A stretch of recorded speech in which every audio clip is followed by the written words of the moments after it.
So I am here today with Pam Leo in Portland, Maine. I am in Novato, California. It's October 21st, I think. Second. And, we are in 2019. We are about to learn about Pam Leo, who she is and why.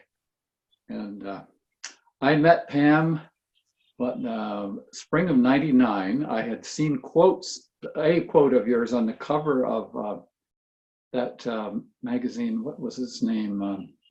The Canadian magazine. It was "Let's Raise Children Who Don't Have to Recover from Their Childhood." And I said, I've got to meet this woman. And so when we decided to form the alliance and invite people to come, you were on the top of the list.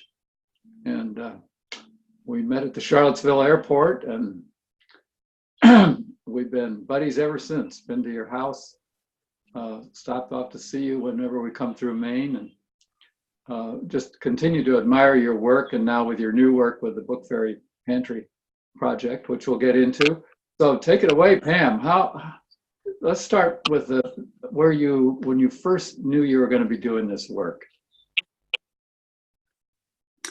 Oh, I really don't know. I think it probably started when I became a parent and realized how little I knew about being a parent and knew I didn't really want to parent my children the way I was parented.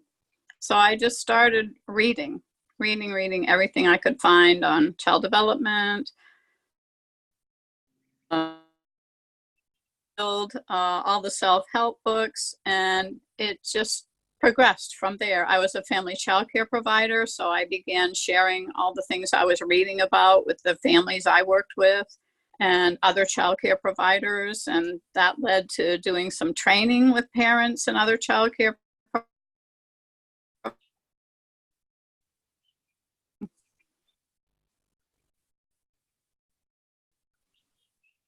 Well, we're having some audio problems for sure.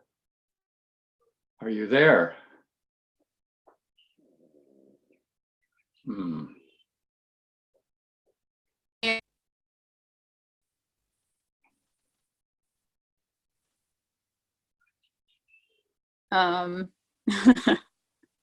Well, You're back.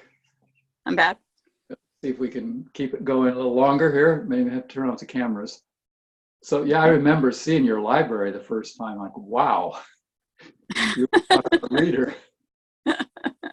I always tell people I graduated from the University of Bibliography because every book I would lead to other books I wanted to read.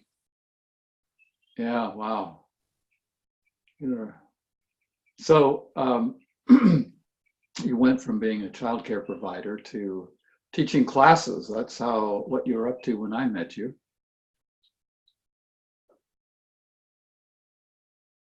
And I had been writing a local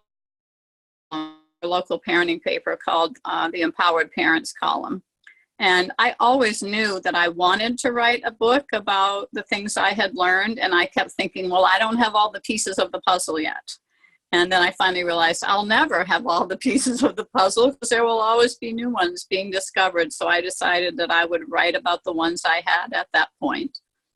And that's how Connection Parenting became a book. It was really based a lot on all of the articles I had written, but also on the 7-week Meeting the Needs of Children series that I taught both publicly and at the Maine Correctional Center for 18 years. 18 years, wow.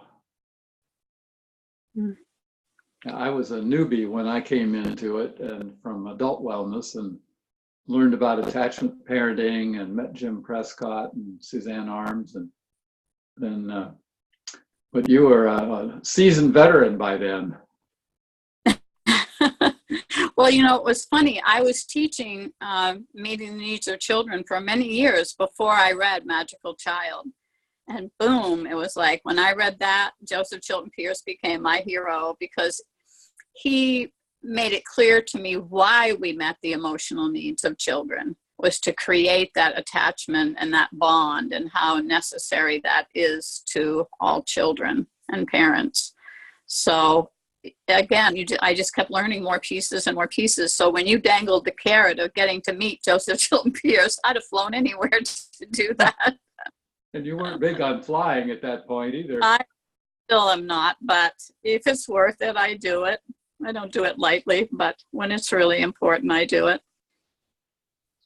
Yeah, well, that was historic when April of '99, we all gathered there at the Acorn Inn, and Joe came over and tantalized us.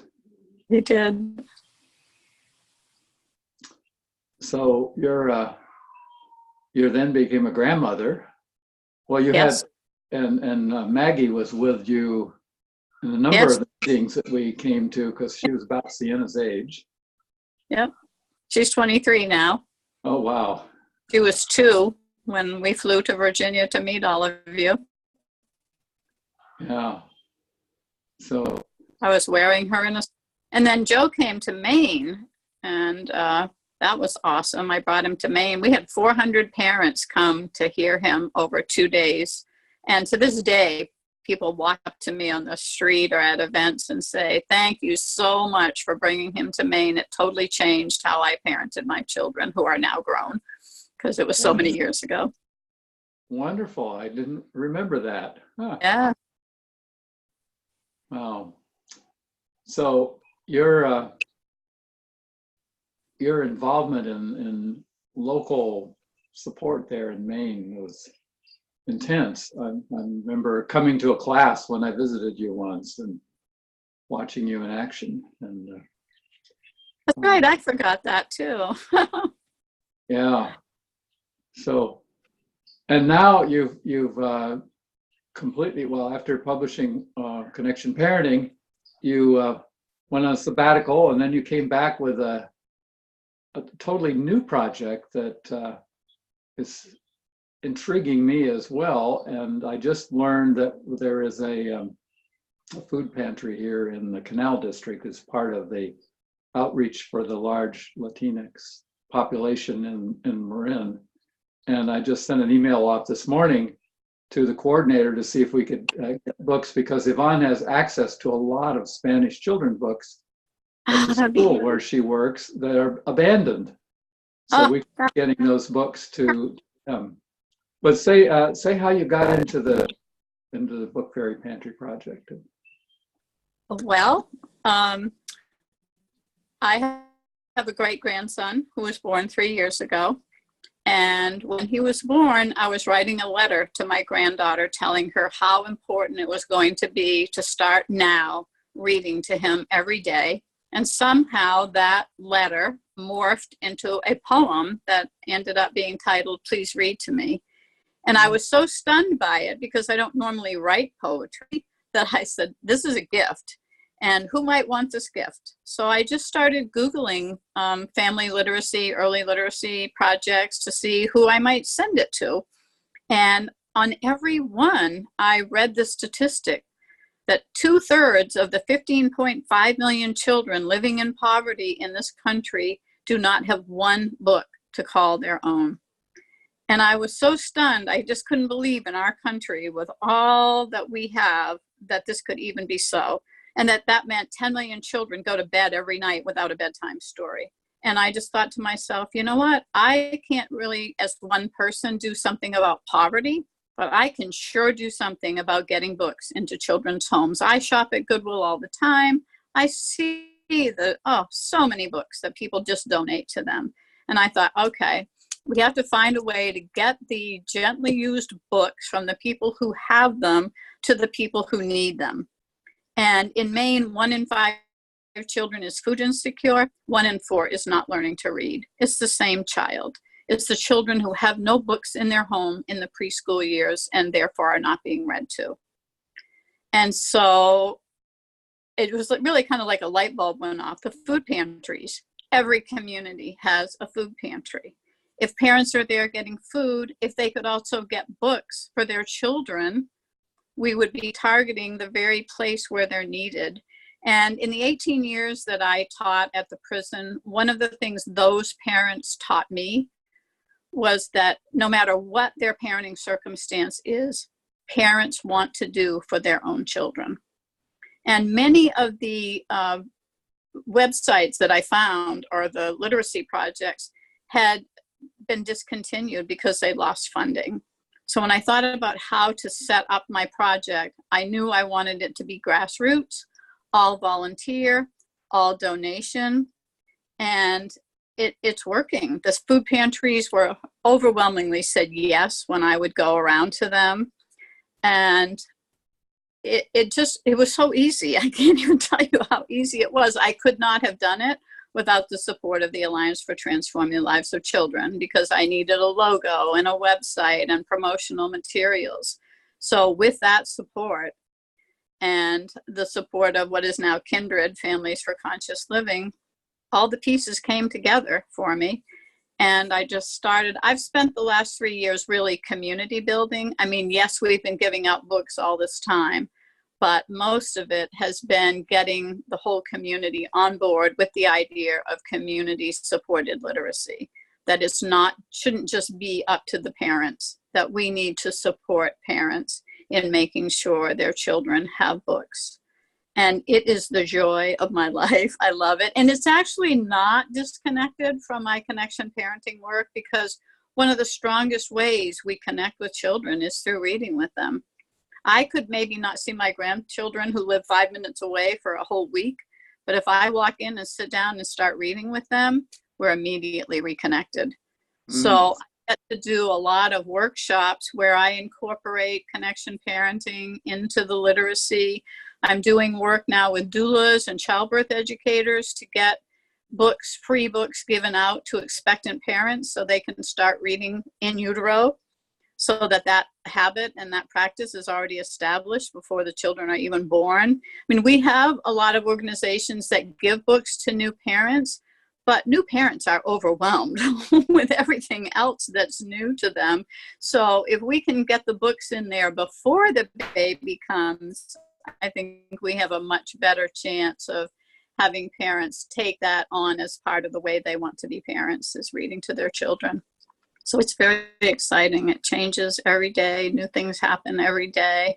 Today, in fact, I volunteer at a local school as a reading partner with first graders. So I met my 2 new students for this year, this afternoon, just before I came home to do this. And it's like the most precious hour of my week. I love working with these children so much. And I'm not there to teach them high frequency words. I'm there to get them to fall in love with books. So I do this little thing where I ask them all their favorite things, so I know what they love. And then every week when I come in, I bring something they love and make it really fun and a time they look forward to. So I'm always trying to recruit volunteer readers to go into the schools, because anyone who does it will get as much as they give. It's just such a special experience. So it's led to all kinds of different things that have to do with literacy. Wow. You used the term high frequency words. That was a new one to me too. So there's like a list of 100 words that you encounter all the time. Pronouns, him, her, as, the, those are, they call high frequency words. And, they want children to be really, have those down pat. And so I just tell them, all right, we'll do one high frequency word in our time together, but that's it. I'm not spending what precious little time I have with them doing something they're going to do at school anyway. I'm bringing something to them that won't happen in school anyway. It's something special. Wow. And say more about the community building. That's certainly part of it, but other aspects. Well, one of the issues that's been a challenge for the project is one of the places I really want to get books to is the WIC program and the Early Head Start. And so I want board books for those children. But toddlers do not gently use their board books. They chew them, they drop them, they spill things on them. So by the time they're given away, they're usually not in the greatest condition. But yet I would go to Goodwill all the time and see beautiful ones that people had donated. Maybe they got duplicates or whatever. There'd be nice ones. But I don't really have a budget for buying books. So I asked Goodwill to partner with me, and they said yes. So they give me vouchers every quarter so that I can go to their retail stores and buy those beautiful board books to donate to WIC and Early Head Start and the families who have very, very young children. And there are events that happen all the time where they ask me to come and give out books. And I was joking the other day that receiving a gently used book at a children's event has been elevated to the status of tattoos and face painting. The children are as excited about the books as they are those things or the bouncy house. So that's really fun. Really fun. Yeah, you're a marvel of activism and getting the job done. And I stand in awe. One of my favorite quotes is by Dennis Waitley. And he said, we have two primary choices in life. One is to accept conditions as they exist, and two is accept responsibility for changing them. And I could not accept children not having books. I cannot accept that. And so I will do whatever it takes to change that. And I grew up as a child with no books. I was never read to as a child. So I think the child in me is just reveling in this opportunity. One of the things that makes me slow about processing the donations that come in to the places I want them to go is that I want to read them all first. And a lot of time, because most of them I missed. So it's been an incredible opportunity. And one of the things I get to do too is when I see a book that I know would be just such a right fit for someone who does a lot of work for the community, I make sure that book goes to that person, because it doesn't matter your level of income, any of those things. When someone gives you a book that is really meaningful to you, you never forget it. And so it's such a privilege I've decided, people keep calling me the book fairy, and I'm not the book fairy. I am a book fairy. And every person who donates a book or gives a book to a child is also a book fairy. And it's sort of interesting where that title, how I came on this sort of theme for the project is the summer that I was trying to put all this together. My grandchildren and I were listening to Fairy Dust and the Quest for the Egg on audiobook by Gail Carson Levine. And she explained that the fairies of Neverland all have a job that contributes to their society. So Tinkerbell is actually a tinker. She fixes pots and pans. And that was so new to me. And I thought, well, if Tinkerbell fixes pots and pans, then a book fairy would be someone who gets books to children. And so it went from there. It was like, this is a perfect fit. And brilliant idea. It's just really, really fun. So, and it gives children the opportunity to make a difference in the world. I say it's children helping children to end illiteracy, because these books come from children. They're donating their outgrown books so that other children will have books. So it teaches them social responsibility. It lets them know that even at their young age, they can do things that will change somebody's world. Yeah, it's pretty cool. And tell me, how do you reach the families? What's your outreach strategy? I would say Facebook is one of the, it was funny because I had to be dragged kicking and screaming onto Facebook. I wanted no part of it because I'm not a tech person. And my daughter Leah said to me, Mom, if you want your project to go, you need to do this. And I said, okay, I will do this. And now I love it. Every day I post articles that will be of interest to parents, or I post pictures of events that we have done. And it's an incredible opportunity to both educate and inspire parents of how important it is to do this every day and how important it is to their relationship. So, it starts there. And then, when I meant about community building, if somebody has a great experience with Book Fairy, then they tell other people and they say, oh, can you come to our event and give out books? And it just grows and multiplies. So that the word gets out there. And we have the main medical partners, pediatric, three of their offices volunteered to be donation stations for us, so that I can say to parents, if you have books, you can drop them off during office hours and we will collect them and make sure they get to the food pantries or WIC or Early Head Start or wherever the books are best suited. So yeah, it's amazing the way the community has stepped up, not just the food pantries, but WIC and Early Head Start and, you know, Goodwill and Salvation Army. We do a really fun thing at Christmas time where I shop pretty much year round to find pajamas, gently used, that will go with gently used books. And there are packets that get given out at Christmas time so that parents get a nice pair of pajamas for their child with a book that has a similar theme as the pajamas. Oh, So yeah, it's a really fun project. It's really fun.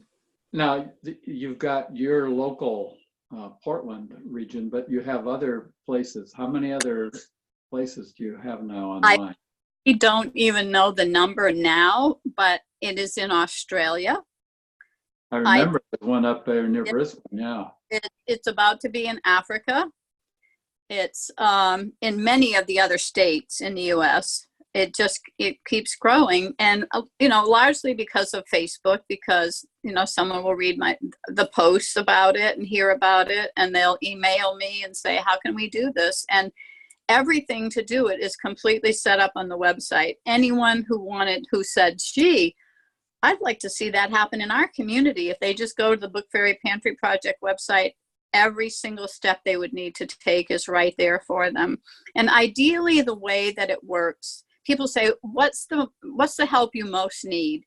And the help I most need is in every community for there to be a literacy passionate person like me who wants to see this happen, who will go to their food pantry and say, if we can get books donated, will you house them here and display them so that parents can get them?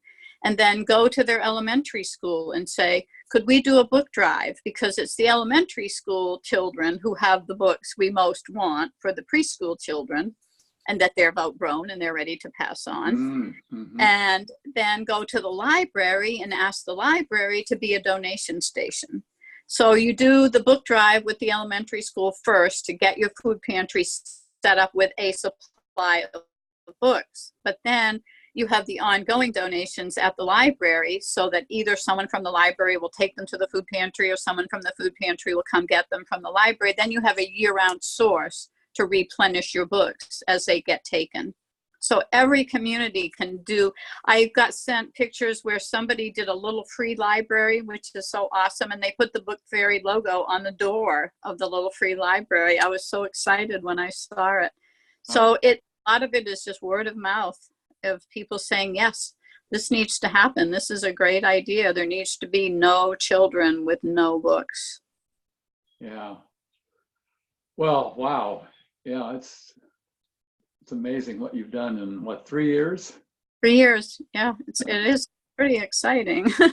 And again, a lot of it is thanks to what, you know, and to Facebook. And honestly, Connection Parenting seems to be experiencing a revival. It is way more loved in Australia, in Africa, in England, in Ireland. They think it's fabulous, way more so than in the United States. It's interesting. What, they're selling the books there, or how are they getting there? Well, about it, they write about it, that they buy the books. I'll go to look up something and I'll go, oh, what is this? And people have written about it that I didn't even know about. This one woman in Ireland wrote about it, and she called Connection Parenting a seminal book. And I was like, wow, that is about the highest compliment any book could ever have, is to be called seminal. And it is a seminal book. It's totally about changing from the coercion model of parenting, which is power over, to the connection model of parenting, which is power with children. And I mean, I just posted something today about that, you know, I mean, that's worldwide reaching on every level of society to change from power over to power with. And that comes from nonviolent communication. At least that's where I learned it, is to communicate in those ways and to function in relationship in those ways. And that's what parenting is relationship. So many parents used to say in my workshops, this doesn't just work with children. I use this at work, or I use this with my partner. And I said, because it's human relation skills. It's not just parenting skills. It's about being in relationship and being in connection. Yeah. I'm just realizing that when I came up with my expression, the currency of wellness is connection, it was probably influenced by your book title. It was around the same time. Well, I can, it is, when I read, like, Jack, right on. I loved it. I loved it because it's true. Yeah. Well, let's go back and reminisce a little bit more about our days at ATLC. And after the meeting in Virginia that you came to, you wound up in Boulder for that meeting at Roberta Scare's. And we hammered out that blueprint over, 2 years' time? We spent many, many, many hours on the phone doing all that work. That was incredible. That was also a lot of growth for me as well, because suddenly I went from this isolated person up in Maine to actually knowing in person many of the people who had been my mentors through their books. I mean, it was beyond what I could believe. I remember thinking at one of the times we got together, I am sitting in a hot tub with Suzanne Arms, because I was also a childbirth educator and a doula. So she was like, someone I just admired from afar. I never thought I would ever be knowing her, let alone be close buddies with her. So yeah, it provided many, many opportunities for my professional and personal growth, no doubt. And a place I had to give. I'm a pretty good wordsmith. Yeah, you were a major contributor. I figured that we put about 10,000 hours into that project. About a third of it was Sharon Humanik's research students going back and documenting it, but 4,000 to 6,000 hours we spent on the phone. It's true. It's true. It's been that in itself was quite a community building process for all of us, because most of us felt kind of alone, like you up in Maine. And I had Marin, and we were in Australia for most of that time. And we dragged Kent into it, who wasn't really his field, but he turned out to be a real gift. And, yeah, well, it was quite a crew. So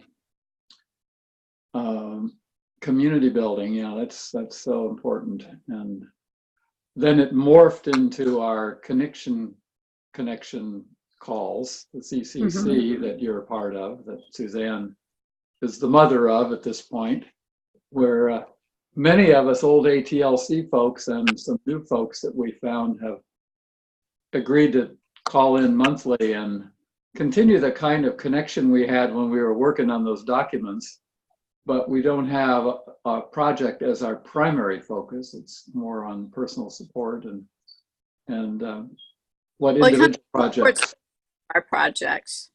I find it a great support to all of my projects to have all of you to check in with every month and be inspired by, and have you listen to me and care about me. So I don't have a lot of local colleagues. So for me, it's a time to be with my friends and colleagues. And I mean, I have these incredible friends that I haven't even met in person, like Robin Grill and Ellie Taylor. I haven't met them in person. And yet we have this close relationship. It's so incredible.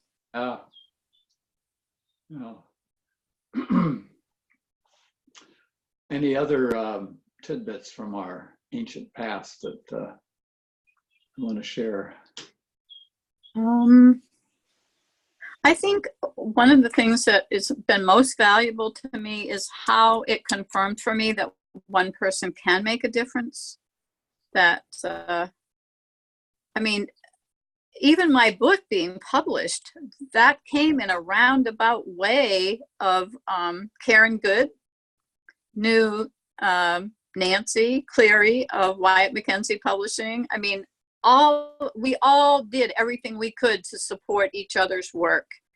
And so, I mean, I feel in many ways that Connection Parenting was almost a collaboration because of all the support that I got. And I mean, and if you look in the book, you'll see all the books that I listed as my puzzle pieces. And, some of them are us. Some of them are us. So that was pretty I amazing. had forgotten that Karen Good was the midwife on that. I was thinking about her the other day when I visited them in Tucson. I've lost track of them. And Wynn and Bill Sweet. Yeah. Lost track of them too. I don't know what became of them. I just had to order a new copy of their book because I don't know what happened to my copy of it. And there's a story that they tell in there that I just had to have it. I had to have it on my shelf. So I just ordered a used copy of it. And those things stay with us. Those things stay with us. Hmm.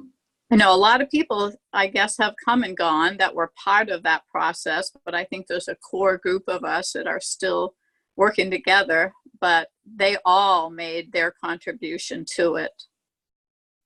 Yeah, I'm going to interview Tina Kimmel next week. She was one of our founding board members. She was mainly focused on breastfeeding. She went and got a PhD after we did that, and also on the circumcision issue. She was a real coordinator for that. I'm still in touch with Marilyn Milos. She's still a dear colleague. Yeah. I think I'm going to be able to interview her. I just heard from her today that didn't think she had the right equipment, but she's so close by I can go over there and do it face to face. If I can't give her a hug. I love that woman. Yeah. So, and Kent interviewed Sharon Humanick before she died. I videoed it and sitting on the dock at the little lake.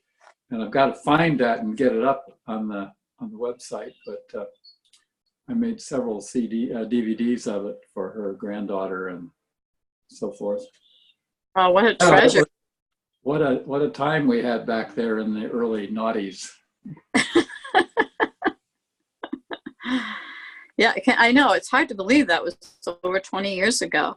Yeah. We've been hanging out for a long time, Jack. Yeah. Here we are, still at it. Still at it. I will be till I die. People say, how long are you going to do this literacy project? And I said, till I die, because it will never not be important to me. I mean, I may not always be the one lugging the bags of books, but I will never stop advocating for it and doing anything that I can to make a difference. One of the things that I am seeing in our community as well is that communities of faith are really stepping up to the plate to support families. There's this one church that has become, they do these free events for families where they have music and games and crafts and cotton candy and painting pumpkins, or whatever the holiday is. And that empowers parents to provide these positive childhood experiences for their children that they might not otherwise be able to afford to do. And they always invite me to come and give out books. And it's always just such a sweet feeling when I see those books go home with those children, because I know their home is going to be a different place that night because those books now live there. And they're going to have a different experience because they'll be reading those books. And it's just exciting to see all the opportunities we have to make a difference in the lives of children. I've been studying a lot lately and reading a lot lately about ACEs and how the antidote to adverse childhood experiences, these ACEs, is positive childhood experiences. And while we don't have the power always to prevent trauma or to prevent adverse experiences, we always have the power to provide positive experiences. So I like to think of the events where children get to do these things and families get to do these things. They had a photo booth, just, a framed up thing with some hay bales. And but it just invited that opportunity for them to use their phone and take a family photograph. There's so many ways that communities could be better supporting parents. And when I first was teaching my series, it was a 6-week series. And parents started saying to me, Pam, this is too hard. You're raising the bar too high. We can't do this. And I thought to myself, why? And then it came to me because parenting never used to be, it was never intended to be a 1 or 2 person job. Oh, yeah. And the discipline of the extended family the family has taken such a hit from that. And so I added the 7th chapter, the 7th class, which is about the needs of parents and how parents need that support. And if we don't have the support, either geographically or emotionally from our biological extended family, we need to create family of choice, because our children need more than just 2 people who love and care about them. And, you know, the community has to support parents if children are going to thrive. So every business, every organization needs to look at what ways do they have to provide events, to provide support so that parents are being supported in doing the hard work it is to raise children in a very non-bonding culture, in a culture that values, you know, work more than parenting. And, you know, that message is just something that we have to keep putting out there and putting out there. But I think it's rising to the top. It's making its way. When in 2005, when I wrote Connection Parenting, it was considered radical by many people to treat children with the same respect we expect. But it's gaining momentum. Lots of other people are using the term connection. It's gaining momentum. I think we're going to get there. Wow, yeah. Oh, Pam, you continue to inspire me, and Thank you. so happy to have this opportunity to capture some of your wisdom. So, Thanks. any other parting thoughts before we wrap up? Just that I'm really glad you're doing this, because I think this needs to be preserved. I was saying to someone the other day that, you know, I wrote the book in 2005. It was the best information I had at the time, but I didn't stop reading or doing training. So I've been, you know, doing those things, and I have more information to share with people. So, but we have to capture what we have done so that we can keep building on. So I'm really glad that you're doing this, and that this will be preserved. So, and it's like Joe's work, you know, we have his work, and I dedicated the Book Fairy Pantry Project to Joe because it was born the same summer that he passed, and he was completely about human potential. And I feel like the Literacy Project is about human potential, because whether or not children learn to read will affect not only their standard of living, but their quality of life. It affects everything. And to learn to read is a human right. It is a human rights issue. And so I dedicated that to him because it too is about human potential. Yeah. That's fascinating. It's interesting that I had his daughter Shakti, who actually lives a mile or less than a mile as the crow flies from us. I just discovered I talked to Karen, his widow, and found out that she'd moved from Berkeley to Novato. So she came over the other day, and we had a couple hours talk, and I wasn't sure whether she fully appreciated her dad's work. You know, often like my daughters, what? And she's completely on board. She's actually starting to do some writing herself, and I was very touched at how well his influence turned out with her. So she just come back from Burning Man. She's a burner.